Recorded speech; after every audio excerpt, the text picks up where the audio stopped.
حضرت معاویہ صحابی ہیں، کاتب وحی ہیں، حضور کے برادر نسبتی ہیں، صالح ہیں، ام حبیبہ بہن ہے ان کی جو حضور کی زوجہ محترمہ ہے، ان کا مقام بہت بلند ہے، لیکن ہم انہیں خلفائے راشدین میں شامل نہیں کرتے، اس لیے کہ ان کا جو خلافت کو اختیار کرنا یا حکومت اختیار کرنا یہ قبائلی عصبیت کی بنیاد پر تھا، باہمی مشورے کی بنیاد پر نہیں تھا، لیکن 20 سال تک ان کا دور حکومت ہے اور کوئی خونریزی نہیں، کوئی غارت گری نہیں، کوئی اختلاف نہیں، کوئی بغاوت نہیں، کوئی جھگڑا نہیں، مدبر اس درجے کے تھے۔ اب آئیے آخری سٹیج آئی، حضرت معاویہ کو مشورہ دیا گیا، مغیرہ ابن شعبہ ایک بزرگ صحابی تھے، کہ دیکھیے جناب امیر، مسلمانوں میں اختلاف ہوا، 4.5 سال 5 سال خانہ جنگی رہی، اب اگر پھر معاملہ آپ کے انتقال کے بعد ایسے ہی چھوٹ گیا تو اختلافات ہوں گے، جھگڑے ہوں گے، مختلف دعوے دار سامنے آئیں گے، جنگیں ہوں گی، پھر دوبارہ جو ہے فساد ہو جائے گا،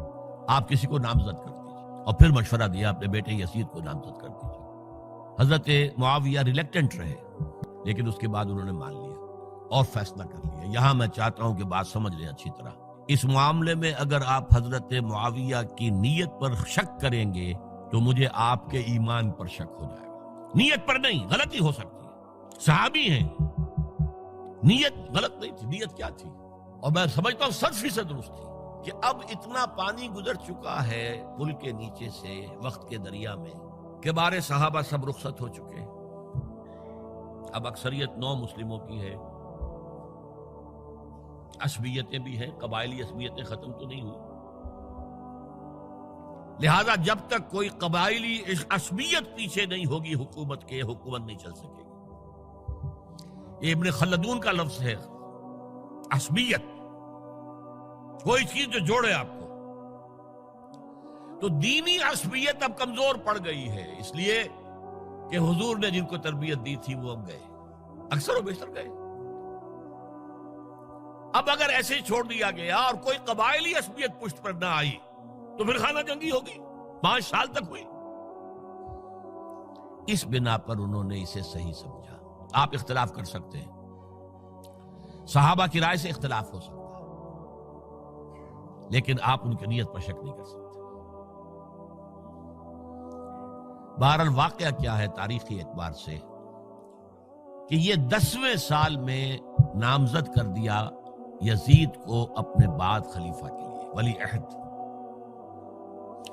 اس وقت تقریباً سب نے بات مان لی سوائے 5 افراد کے۔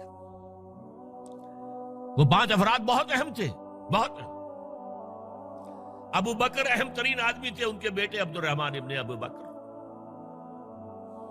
عمر نمبر 2 تھے، عبداللہ ابن عمر۔ زبیر عبداللہ ابن زبیر۔ عباس عبداللہ ابن عباس، اور حسین ابن علی۔ حضرت حسن کا انتقال ہو گیا تھا۔ اہل تشیع کا کہنا یہ کہ زہر دیا گیا، واللہ اعلم، میں کچھ نہیں کہہ سکتا، میں کوئی تاریخ کا محقق اس معنی میں نہیں، میں موٹی موٹی باتیں جانتا ہوں۔ بہرحال انتقال ہو گیا تھا، 5 آدمیوں نے نہیں مانا، لیکن دیکھیے یہ تھی تدبر کی بات حضرت امیر معاویہ کی، کوئی دباؤ نہیں ڈالا، کوئی جبر نہیں کیا، کوئی کسی کو نقصان نہیں پہنچایا کہ نہیں مان رہے تو یہ کر دیں، نہیں۔ دیکھیں گے جب وقت آئے گا۔ جب وقت آیا حضرت معاویہ کے انتقال کے بعد، اب ایک صاحب جا چکے تھے، حضرت عبد الرحمن ابن ابی بکر فوت ہو چکے، اب 4 رہ گئے، 3 عبادلہ، عبداللہ ابن عمر، عبداللہ ابن عباس، عبداللہ ابن زبیر، ایک حسین ابن علی رضی اللہ تعالی عنہم اجمعین۔ جب بیعت ہو گئی یزید کی تو اب ان کے درمیان اختلاف ہوا۔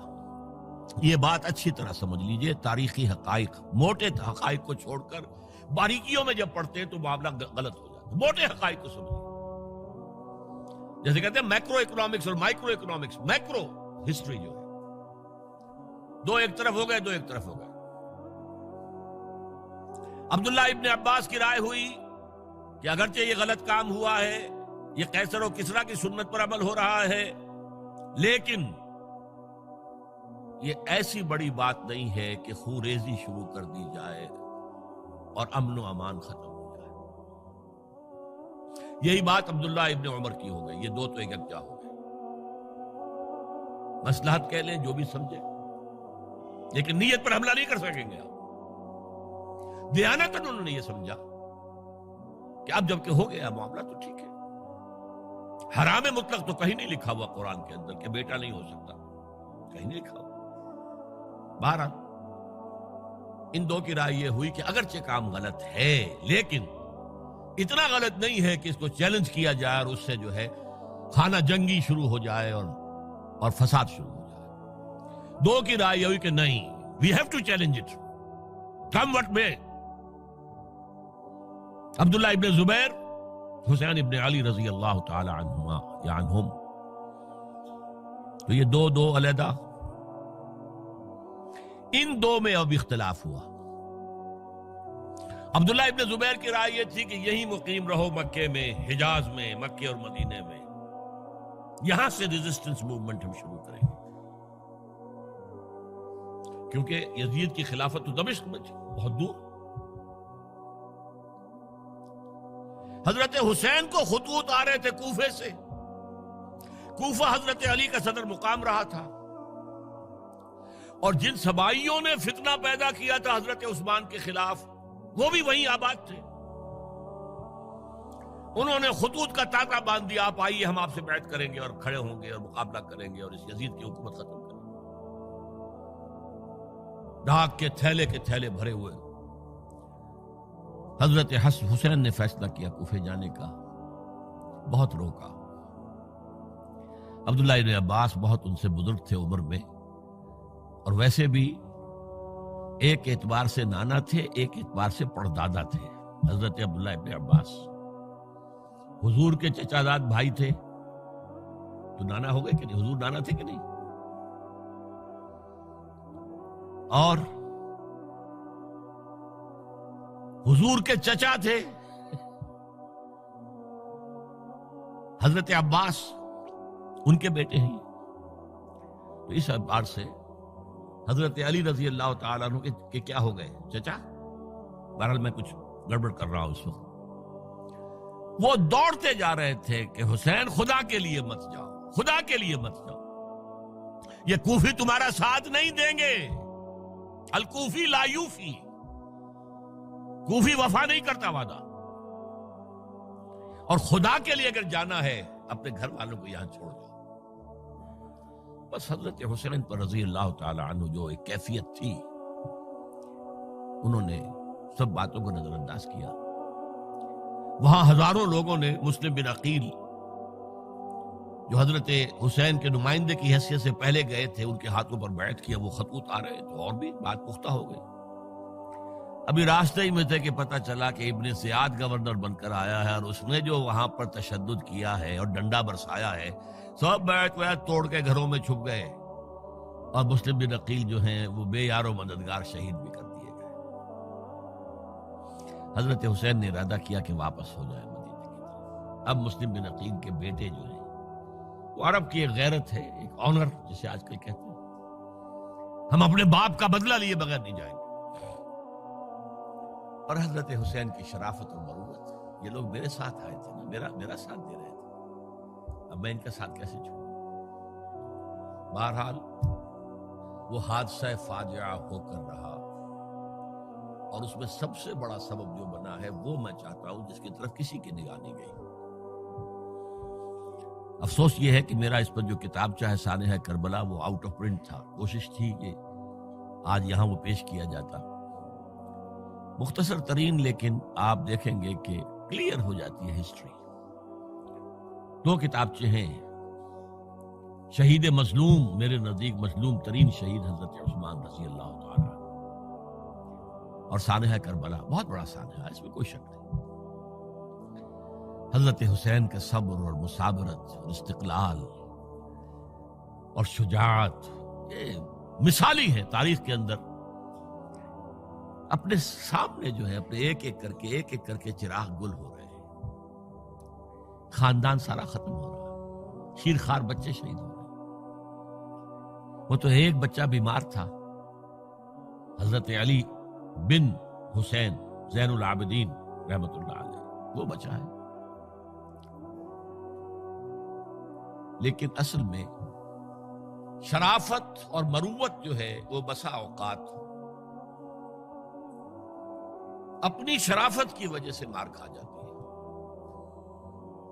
حضرت حسین سے میرے نزدیک یہ ایک اسٹریٹجک مسٹیک ہوئی کہ جب کوفیوں کا لشکر سامنے تھا تو وہاں کھڑے ہو کر ایک ایک کا نام لے گا، فلاں ابن فلاں، کیا تم نے مجھے خط نہیں لکھا تھا؟ اے فلاں ابن فلاں، کیا تم نے مجھے خط نہیں لکھا تھا؟ سب کے راز فاش کر رہے ہیں، اور دیکھو یہ میرے پاس یہ تھیلے بھرے ہوئے تمہارے خطوں کے موجود ہیں، تم نے مجھے بلایا اور میں آیا۔ یہ بات تھی جس کی بنا پر اب ان کے لیے کوئی چارہ نہیں تھا کہ انہیں شہید کر دیں، ورنہ تو یہ ہمارا بھانڈا پھوڑ دیں گے جا کر یزید کے پاس، تو ہماری کھالیں کھنچ جائیں گی۔ یہی وجہ ہے کہ حضرت حسین نے 3 آفرز کی، مجھے واپس مدینے جانے دو، نہیں، مجھے یزید کے پاس جانے دو، نہیں، مجھے کہیں اسلامی سرحد پر بھیج دو، میں وہاں پر کافروں سے جنگ کرتے ہوئے زندگی ختم کر لوں گا، نہیں، ہیئر اینڈ ناؤ بیٹھ کرو۔ یہ حضرت حسین کی شرافت، غیرت، حمیت، مروت اس کے خلاف تھا، لہذا انہیں شہید کیا گیا اور پھر خیموں کو آگ لگائی گئی۔ یہ نوٹ کیجئے کیوں لگائی گئی۔ اگر تو یہ غصے اور انتقام میں اور وینجینس میں ہوتا تو حضرت علی بن حسین زین العابدین کو بھی شہید کرنا چاہیے تھا، نہیں کیا۔ اگر یہ اس طرح کا معاملہ ہوتا تو خواتین کی بے حرمتی ہوتی، نہیں ہوئی۔ یہ خیمے کیوں جلائے؟ تاکہ وہ جو ایویڈنس ہے وہ ختم ہو جائے، ہمارے خلاف یہ جو ڈاکومنٹری پروف لیے پھر رہے ہیں، خیمے جلیں گے اور یہ تھیلے بھی جل جائیں گے اور یہ خود بھی جل جائیں گے اور ہم بچ جائیں گے۔ یہ ہے میرا تجزیہ۔ بہرحال اس میں کوئی شک نہیں کہ تاریخ انسانی کے عظیم حوادث میں سے وہ ہے، اور میرے نزدیک حضرت حسین رضی اللہ تعالیٰ عنہ کا اختلاف کر سکتا ہے، جو چاہے کرے، حضرت حسین سے اختلاف کرے اور اتفاق کرے حضرت عبداللہ ابن عمر، عبداللہ ابن عباس کے ساتھ، تب بھی ٹھیک ہے، اور اگر حضرت عبداللہ ابن عباس اور عبداللہ ابن عمر سے اتفاق کرے اور حضرت حسین ان سے اختلاف کرے، تب بھی شک ہے۔ معصوم کوئی نہیں، ہمارے نزدیک معصومیت خاصہ نبوت ہے، نبوت ختم ہوئی حضور پر، معصومیت ختم ہوئی۔ غلطی ہر ایک سے ہو سکتی ہے اور آپ رائے رکھ سکتے ہیں، لیکن کسی صحابی کی نیت پر حملہ نہیں کریں گے آپ۔ صحابی کی نیت پر حملے کا مطلب کیا ہے کہ محمد صلی اللہ علیہ وسلم تزکیہ نفس نہیں کر پائے، یہ ریفلیکٹ کرے گی حضور کی اس پوری کی پوری جد و جہد پر کہ شخصیت سازی نہیں کر پائے محمد صلی اللہ علیہ وسلم، نہیں، معاذ اللہ ثم معاذ اللہ ثم معاذ اللہ۔ بہرحال یہ ہے تاریخ کے اعتبار سے ہمارے ہاں جو عظیم ترین ذی الحج کے مہینے میں حضرت عثمان شہید ہوئے تھے، 28 ذی الحج کو حضرت عمر پر حملہ ہوا تھا، 1 محرم کو ان کی شہادت ہوئی تھی، 10 محرم کو یہ سانحہ کربلا پیش آیا تھا۔ یہ ہماری اس ابتدائی تاریخ کے اہم لینڈ مارکس سے جنہیں ہم شہادت کے نام سے جانتے ہیں، لیکن میں اب پھر دوبارہ کہوں گا کہ یہ اللہ کی راہ میں قتل ہوئے ہیں۔ وَلَا تَقُولُوا لِمَنْ يُقْتَلُ فِي سَبِيلِ اللَّهِ أَمْوَاتٌ بَلْ أَحْيَاءٌ وَلَكِنْ لَا تَشْعُرُونَ وَلَا تَحْسَبَنَّ الَّذِينَ قُتِلُوا فِي سَبِيلِ اللَّهِ أَمْوَاتًا بَلْ أَحْيَاءٌ عِندَ رَبِّهِمْ يُرْزَقُونَ۔ لیکن وہ شہادت علی الناس کی ذمہ داری جو مجھ پر اور آپ پر ہے، حضرت حسین کو یاد کر لیں، حضرت عثمان کو یاد کر لیں، ان کے لیے کوئی رنج اور غم کا اظہار کر لیں، اس سے کچھ حاصل نہیں ہے۔ حاصل تو یہ ہے کہ شہادت علی الناس کی تیاری کیجئے، اپنی ذاتی زندگی میں آج سے گواہی دیجئے اللہ کے بندے ہونے کی، اپنے عمل میں، اپنے قول میں، اور کوشش کیجئے کہ مل جل کر اس ملک کے اندر وہ نظام برپا کریں کہ جو شہادت علی الناس دین حق کے ایک کامل نمونے کے طور پر دنیا پر حجت قائم کر دے کہ دیکھ لو اپنی آنکھوں سے، یہ ہے وہ دین حق جو محمد لے کر آئے تھے۔ اللہ تعالیٰ مجھے اور آپ کو اس کی توفیق عطا فرمائے۔ باقی یہ کہ یہ کیسے